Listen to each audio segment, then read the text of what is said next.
Est-ce que vous êtes radin au point d'économiser vos mots pendant le commentaire d'un match?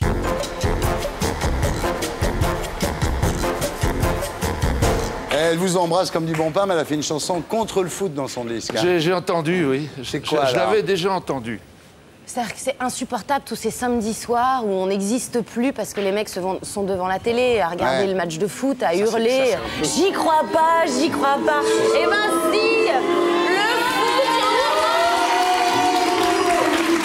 Et donc j'ai écrit une chanson. Si je peux te donner un conseil de coach, ça tu devrais éviter ça. Fais la Conseil de coach. Où j'explique qu'il faut finalement faire la poule. Ouais. Et que si on veut les dissuader de regarder le foot, il faut être très persuasive. Voilà. Oui, alors moi, je commande d'habitude des matchs de 5h15. Hein. Ouais. Alors, très persuasive à 5h15, ça vous laisse une longue soirée. Hein. C'est pas mal, hein. Ça va? Ça va très bien, oui. Alors, Giroud, vous publiez chez Plomb vos mémoires en collaboration avec Dominique Grimaud. Ça s'appelle Entre nous. Et alors, vous dites... dès le début du bouquin, j'étais un gamin qui avait tout pour être malheureux, qui en fin de compte a été heureux. Oui, c'est vrai. Les conditions objectives de mon enfance pendant la guerre, avec père prisonnier, etc. Alors, vous êtes né en 1938 à Colmar, et 1938, c'est une année de Coupe du Monde en France, et vous assistez à votre premier match de foot dans le ventre de votre mère, c'était Brésil-Pologne. C'est ça. Mais je me suis trompé dans le score. On m'a téléphoné pour me dire que c'était 6-5 et pas 7-5. 6-5 pour le Brésil. Pour le Brésil, oui. Ouais. C'est des scores de baby-foot, ça. C'est des scores de baby-foot, il dit. Je crois qu'ils faisaient des vrais scores de baby-foot. De tennis. Alors l'année suivante, en 1939, votre grand-père, qui perçoit la montée du nazisme dans l'Allemagne voisine, emmène toute la famille en Bourgogne, à Appoigny. Et là, pendant l'occupation, la commandanture s'installe au château d'Appoigny. Et en fait, c'est en voyant des Allemands jouer au football sur la place du village que vous commencez à aimer ce sport. Oui, et puis l'instituteur aussi nous emmenait sur le terrain de foot. Et le dimanche, les matchs de foot qui n'étaient pas joués par des Allemands étaient la seule distraction du village. Donc on allait aussi voir les matchs de foot. Ouais. Votre père est prisonnier à cette époque. Hein, il le sera jusqu'en 1945. C'est ça, il était dans un nauflag... dans ce qui est maintenant la Tchécoslovaquie. Ouais, la Tchéquie. Ensuite, votre père est affecté en Indochine, et c'est là que votre mère tombe malade, hémiplégique, vous avez 9 ans. Bon, alors, on m'a renvoyé en Alsace chez des amis parce qu'il fallait s'occuper de ma mère, et là j'ai eu une chance, je suis arrivé l'année où les Sports Réunis Colmar étaient en première division. Ouais. Et là, je suis devenu tout de suite spectateur, là, clandestin. Le dimanche, vous courez 9 km pour assister à un match et vous devenez ramasseur de balles attitré du club, quoi. Oui, parce que quand j'ai voulu entrer, on m'a dit les enfants non accompagnés n'ont pas le droit d'entrer. Alors j'ai attrapé un imperméable et je me suis trouvé accompagné. Vous cessez de croire en Dieu à l'âge de 13 ans quand vous accomplissez un pèlerinage pour guérir votre mère et comme elle ne guérit pas, vous n'y croyez plus. Un ecclésiastique m'avait mis un petit peu le marché, m'avait dit si tu fais le pèlerinage, on n'avait pas de portable pour savoir, mais quelques jours plus tard, alors là c'était une rupture. Mais bon, je ne suis pas devenu anticlérical, je me suis aperçu depuis que la moitié de l'humanité croit en Dieu, en un Dieu, et l'autre moitié n'y croit pas. Ouais. Et je ne suis pas de ceux qui pensent que l'autre moitié est idiote, quoi. Ouais. On verra. On verra, oui. Alors, à 14 ans, vous arrivez à Auxerre, à l'AJA Auxerre, et donc à l'époque, vous rêvez encore de devenir joueur professionnel. Et en 1960, vous allez en Angleterre pour vous entraîner avec le Crystal Palace. Je faisais tous les concours pour gagner un peu d'argent dans les vacances. Et là, c'était un concours officiel et j'étais étudié le sport en Grande-Bretagne. J'étais le joueur numéro 29 à Crystal Palace pendant un mois. Ouais. À l'époque, vous croyiez encore que vous alliez percer, quoi? Non, là, c'était la limite. J'avais déjà demandé et je pensais que je n'y arriverais pas, Je voulais être international. Et à Limoges, il y avait Armand Pinverne qui revenait de la Coupe du Monde en Suède avec l'équipe de France. Et j'ai dit, si j'arrive à être meilleur que lui, je continue, sinon j'arrête. Vous n'êtes pas assez rapide pour devenir un grand joueur. On m'a dit, t'es trop lent. Bon, Vous avez quand même joué jusqu'à l'âge de 34 ans. Oui, j'ai joué très très tard. J'ai fait mon dernier match à 57 ans, enfin un quart d'heure. Mais bon, j'ai joué dans l'équipe d'Auxerre. Au début, j'étais entraîneur-joueur. Ça a été dur à prendre la décision de plus jouer? Non, non, non, je m'en étais déjà aperçu, j'étais trop lent. Et simplement, ils m'ont permis de vérifier. Et j'ai eu la chance que Auxerre ait besoin à ce moment-là d'un entraîneur. Et j'ai posé ma candidature et j'ai pu être embauché à ce moment-là. Alors ensuite, vous racontez la saga d'Auxerre, donc surtout l'année 78-79. Vous dites c'est l'année bénie. D'abord, il y a le film Coup de tête de Jean-Jacques Hano qui est tourné à Auxerre, hein, avec Patrick Devers. Avec notre équipe comme figurant et Patrick Devers dans notre équipe. Ouais. C'était, je crois, 2 ans avant sa mort. Et déjà, Jean-Jacques Hano nous avait demandé de l'accompagner. Il allait manger tous les soirs chez un joueur pour pas être tout seul.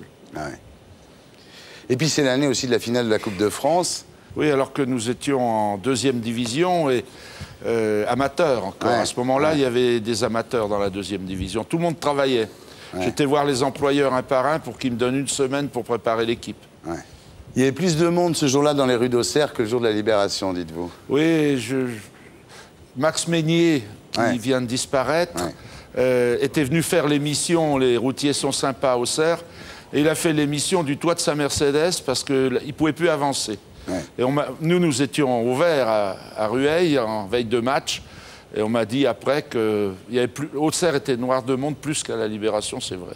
Ça a été le grand déclic, c'est là que vous avez commencé à signer des autographes? Oui, en partant en vacances, le pompiste m'a demandé de signer. J'ai dit, mais ça y est, j'ai donné mon chèque. Il m'a dit, non, il faut signer sur le papier d'à côté. Voilà, alors en 1982, c'est la création du centre de formation. Vous avez quand même recruté des mecs comme Cantona, les deux Boli, etc. quoi. Oui, Ferreri. Enfin, Ferreri est arrivé avant la construction du centre et il a habité chez moi. Il était un peu le grand frère de mon fils. Là, vous devenez éleveur de champions, quoi. Oui, c'est l'une des deux appellations que m'ont donné plus tard les Guignols. Et vous les revendez? Ça permet d'acheter des beefsteaks aux autres qui suivent. C'est ça le système d'Auxerre. Comme dans la musique, ouais. Alors, c'est l'époque, évidemment, c'est la légende, mais l'époque où vous vérifiez les compteurs kilométriques de vos joueurs pour savoir s'ils sortent le soir. C'est pas tout à fait la légende. Je l'ai fait longtemps jusqu'à ce que les voitures modernes n'affichent plus les kilomètres. Après, j'étais obligé d'avoir des accords avec les contrôleurs de péage d'autoroute. Quand on est footballeur à Auxerre, la grande sortie, c'est de venir à Paris. Hein. Alors, ils avaient trouvé la parade, ils allaient prendre l'autoroute à Joigny. Sauf que les gens de Joigny étaient avec moi aussi. Oh là là. T'en as plein les bottes, là. Mais il est très malin, tu sais ce qu'il faisait, il a fait retarder un avion d'Air France hein, pour avoir votre joueur à temps. Dans la finale, Benjani, qui est du Zimbabwe, devait aller jouer contre le Gabon le lendemain à Harare. C'est pas à côté. Il faut passer par Johannesburg. Et la finale devait finir à 30, à 22h30, elle a fini à 37, et l'avion était à 23h10. Alors, il aurait presque été à l'heure, mais tout d'un coup, on m'a dit, il y a contrôle antidopage, il ne peut pas partir. Parce qu'un joueur qui part et qui est tiré au sort, il est suspendu 2 ans s'il n'est pas là. Donc, on l'a retenu, ensuite, il est parti en moto. Et bon, j'ai eu des complices, voilà. Mais la direction d'Air France avait refusé. Il m'avait dit, on a retardé une fois un avion pour le président de la République et on a eu une page dans le Canard enchaîné. Donc on ne peut pas retarder un avion. J'étais étonné parce que l'été précédent, j'étais allé à la Guadeloupe et on était parti 3 heures en retard. Parce qu'il avait tabassé une hôtesse. Il y a plusieurs façons de retarder les avions. Hein. Et là, vous avez appelé qui? L'entourage du pilote pour faire retarder l'avion. Le pilote m'a dit, moi je pars quand on me dit de partir. Voilà, d'accord. Alors il a fallu remonter la filière, quoi. Malin, il est malin ce Giroud, c'est incroyable. Tu lui dis que je suis martiniquais, pas guadeloupéen. Oui. Il dit qu'il est martiniquais, pas guadeloupéen. Oui, mais l'avion pour aller à la Guadeloupe s'arrête à la Martinique. Voilà. Il t'a niqué. Et voilà. Alors vous êtes On apprend en lisant votre bouquin, Guy, que vous êtes un grand superstitieux. Hein. J'étais. Parce que la fleur jaune, par exemple, chaque fois que vous allez dans un endroit, vous cherchez... Oui, les jours de match, il fallait que je trouve une fleur jaune le matin en faisant mon footing. Et pratiquement, je ne croyais pas qu'il y avait des fleurs toute l'année. Et on arrive à trouver des petites fleurs jaunes dans les champs ou dans les bords de route. Et vous mettiez votre voiture toujours à la même place sur le parking aussi. Exact. Hein. Et bon, on me la réservait, on me la gardait pour que je puisse la mettre. Il y a une anecdote très très troublante dans votre bouquin, c'est ce type qui vous appelle pour vous donner les résultats. Oui, il y a un homme qui m'a appelé un jour, une année on était bien classés. On était à 7 points de Paris Saint-Germain en 96. Et il me dit, il y a 2 matchs cette semaine. Paris Saint-Germain rencontre les 2 derniers du classement. Et toi, tu joues 2 matchs. Et Paris Saint-Germain ne prendra qu'1 point sur ces 2 matchs. Et toi, tu vas gagner les 2 matchs, tu ne seras plus qu'à 2 points de... Ouais. Et alors, Paris Saint-Germain recevait Martigues, qui était dernier, et a perdu 3-1. Et puis ensuite, il recevait Lille, il menait 1-0, à quelques minutes de la fin. Et un joueur de Lille, complètement de la ligne de corner, a voulu faire un centre, peut-être l'a manqué. Il est passé entre le bras de Lama et le poteau, il est rentré. Et bon, alors cet homme-là, ensuite... m'a dit, moi je dirige avec mon mental, je dirige les ballons, et si tu veux, tu seras champion. Alors on a fait un petit pari avec quelques liquides de ma région, Ouais. et ben on était champion. Et puis dans le mois d'avril, il me dit, tu veux pas gagner la coupe aussi? Ah, je dis oui, bien sûr. Il dit, tu remets quelques bouteilles? Bien sûr. Il me dit, je viendrai... le lendemain de la finale de la Coupe chez toi ou du championnat, de bonne heure, tu me donneras ça. J'ai mis les bouteilles de côté et on a gagné. On a fait le doublé. Le doublé, c'est très rare. Il n'y en a eu que 9 dans l'histoire de France, du football. Et Lyon, par exemple, n'y arrive pas. Évidemment, après, il est venu, je l'ai emmené en Coupe d'Europe. Ouais. Alors, parce que j'ai dit, je veux aussi gagner la Coupe d'Europe. Il faisait le tour du quart adverse. Ouais. J'avais honte. Et puis, un jour, ça n'a plus marché, forcément. Ouais, ouais. Il était quoi? C'était un marabout? Oui, enfin, c'était un homme du Sud-Ouest. Il pensait qu'il avait un pouvoir. Alors peut-être qu'il m'avait persuadé et que j'avais une... Parce qu'un entraîneur, son métier, c'est de persuader les joueurs. C'est étonnant, cette histoire, non? Oui, bien sûr. Ça m'a toujours intrigué.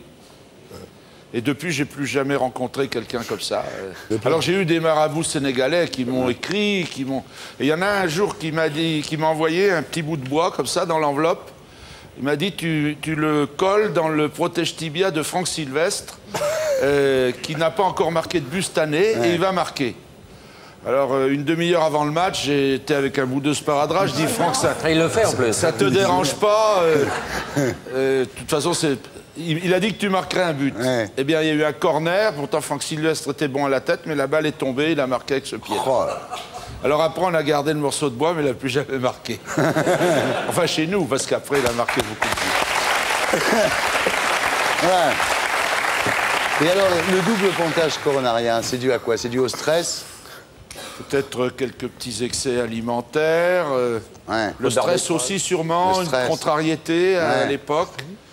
Voilà, bon. Alors, il a eu un double pontage coronarien sans arrêt maladie. C'est quand même le seul mec dans l'histoire de la sécurité sociale. Hein? Oui, c'est vrai. Le secrétaire du club a oublié de faire l'arrêt maladie. Ouais. Et bon... aussi, j'avais 16 mois de congé non pris. Ouais. Alors, on n'était pas à 1 mois près. Hein. Ouais. Alors, vous dites dans le bouquin que si c'était à refaire, vous seriez entraîneur, mais à Londres. Ben, je serais parti vers l'âge de 40 ans. J'aurais révisé mon anglais scolaire avec intensité et je serais parti en Angleterre. Oui, pour 2 raisons. La première, c'est qu'il y a une ambiance de football formidable. Les stades sont toujours pleins. C'est vraiment des gens... Tout le peuple aime le football. Puis la deuxième raison, quand même, c'est que c'est pas tout à fait la même fiscalité qu'en France. Il n'y en a pas. Enfin, il y en a, mais à la source. Ouais. Donc les salaires qui sont versés sont en net. Bon, en France, ils sont en il est génial. Bon, mais je crois qu'on va faire une interview radin.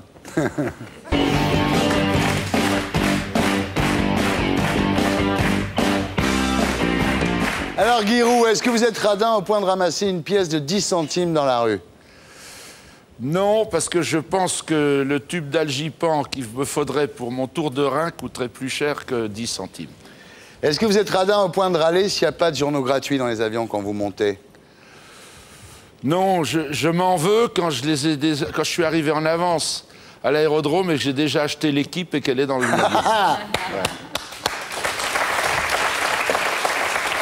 Est-ce que vous êtes radin au point de récupérer les vêtements qu'on vous prête quand vous tournez des publicités?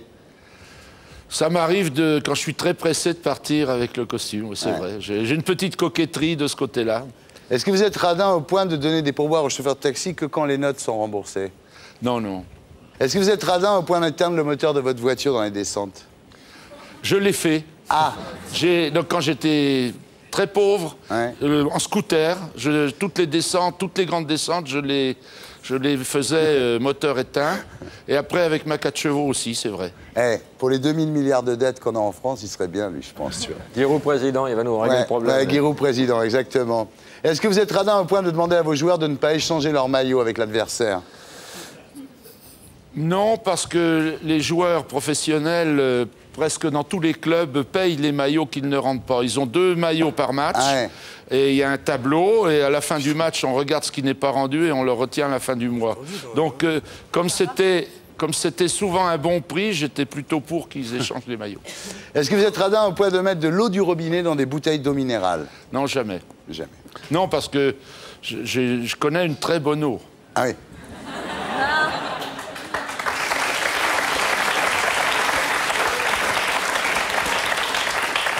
Est-ce que vous êtes radin au point d'offrir des cadeaux promotionnels à vos amis à Noël? Jamais. Est-ce que vous êtes radin au point d'économiser vos mots pendant le commentaire d'un match? Ah non, non, là, c'est... Il faut dire tous les mots nécessaires, et pas trop, parce qu'on est 2, il faut partager. Oui, c'est difficile, ça. Et le consultant doit intervenir à bon escient seulement. Quand vous venez à la télé, là, par exemple, là, dans les loges, là, vous repartez avec des fruits, non? Aujourd'hui, il n'y a pas de fruits. Ah! Mais c'est vrai que ça m'est arrivé de repartir avec les fleurs pour les offrir. Ouais. Voilà, il n'y a plus d'ampoules dans ta loge. Il n'y avait pas de fleurs non plus. Et les fruits, oui, pour la route. Ouais, bah oui. Comme Madame de Fontenay, il faudra les marier, c'était là. Est-ce que vous êtes radin au point de faire des additions séparées avec vos potes au resto? C'est un usage commun chez les journalistes qui m'a surpris. Moi, j'avais plutôt l'habitude quand même de payer à manger aux copains ou de me faire offrir. Est-ce que vous êtes radin au point de demander à une prostituée de vous rendre la monnaie? C'est pas un sport que je pratique. Vous en trouvez pas? Non, c'est trop cher. Guillaume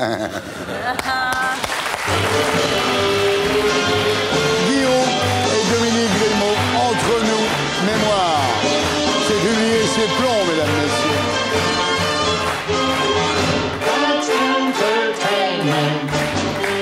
Un, deux, trois, quatre.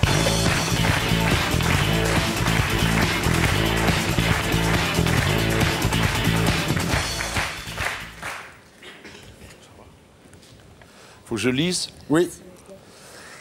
Alors, carte sélectionneur national. Vous devez dire quel joueur vous auriez pris et pas pris à la place de Raymond Domenech. Ah. Bon, j'aurais pris les mêmes gardiens de but que lui. J'aurais pris Djibril Cissé et Boumsong, parce que c'est des joueurs qui ont joué à Auxerre.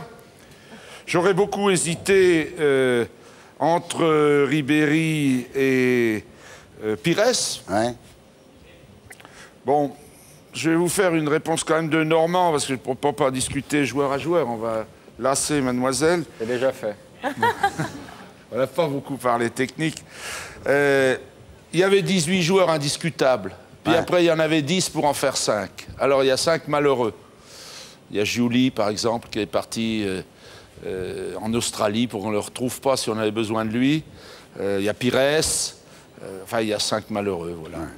Mais je trouve que la sélection est raisonnable, qu'on a pris ce qu'il y avait de meilleur, ou de presque meilleur dans le football français. Maintenant, il faut que l'amalgame se fasse, qu'on ait un peu de chance, qu'on n'ait pas de blessures chez les joueurs majeurs, et ça peut passer. Ça peut passer? Ben, ça peut passer. On a d'abord une poule assez faible. Compris, ouais. Une poule assez faible, donc on doit aller en 8e de finale normalement. On doit pouvoir battre la Corée ou la Suisse, et puis le Togo, qui est mal préparé depuis longtemps.